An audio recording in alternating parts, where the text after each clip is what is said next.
হয় আজি বাদুলিপাৰা আঞ্চলিক গোৰ্খা ছাত্ৰ সন্থাৰ অন্তৰ্গত বাহাদুৰভেটি গাঁৱত বাহাদুৰভেটি গাঁৱৰ গোৰ্খা ৰাইজ তথা মাছচাপৰি আৰু বাহাদুৰভেটি গাঁৱৰ গোৰ্খা ৰাইজৰ উদ্যোগত আৰু ব্ৰহ্মপুত্ৰ সীমামূৰীয়া যিমান গোৰ্খা জনবসতি গোৰ্খা ৰাইজ আছে তেওঁলোকৰ আতিথ্যত আজি এই বাহাদুৰভেটিত গোৰ্খাসকলৰ যি সাংস্কৃতিক অনুষ্ঠান তিজ অনুষ্ঠানৰ সুকলমে অনুষ্ঠিত হৈ আছে আৰু এই তিজ অনুষ্ঠানৰ লগত সংগতি ৰাখি আমি দিনৰ ভাগত আজি কবিতা আবৃত্তি চিত্ৰাংকন প্ৰতিযোগিতা লগতে কুইজ প্ৰতিযোগিতা অনুষ্ঠিত কৰা হৈছে।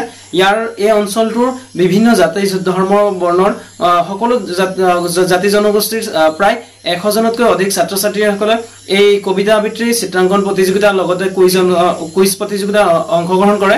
আমাৰ লক্ষ্য সাংস্কৃতিক অনুষ্ঠানৰ লগতে ছাত্ৰ ছাত্ৰীসকলক যাতে আমি শৈক্ষিক দিশত আগবঢ়াই ল'ব পাৰোঁ তাৰ বাবে আমি এই প্ৰতিযোগিতাসমূহ আমি দিনৰ ভাগত আয়োজন কৰিলোঁ।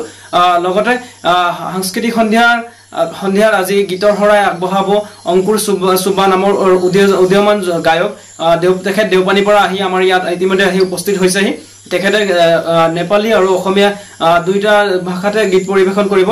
লগতে এই অনুষ্ঠানটো আজি সুকলমে আয়োজন কৰাত যিসকল ৰাইজৰ সহযোগিতা আজি আছিল সেই সকলো ৰাইজক আন্তৰিকতা ধন্যবাদ জ্ঞাপন কৰিছোঁ। লগতে মই উদযাপন সমিতিক তেখেতলোকে মোক ঘোষক হিচাপে অৰ্থাৎ এংকৰ হিচাপে তেখেতলোকে মোক দায়িত্ব অৰ্পণ কৰিলে। লগতে সাংস্কৃতিক সন্ধিয়াৰ অনুষ্ঠানৰ উদ্বোধনৰ বাবে তেওঁলোকৰ দায়িত্ব অৰ্পণ কৰাৰ বাবে মই উদযাপন সমিতিৰ সমূহ বিষয় বিভাগ তথা বাদুলিপাৰা আঞ্চলিক গোৰ্খা ছাত্ৰ সন্থাৰ সভাপতি অমৰ চেত্ৰী সুনীল চেত্ৰীকে প্ৰমুখ্য কৰি সকলো বিষয় বিভাগ মই আন্তৰিক ধন্যবাদ জ্ঞাপন কৰিছোঁ। ধন্যবাদ।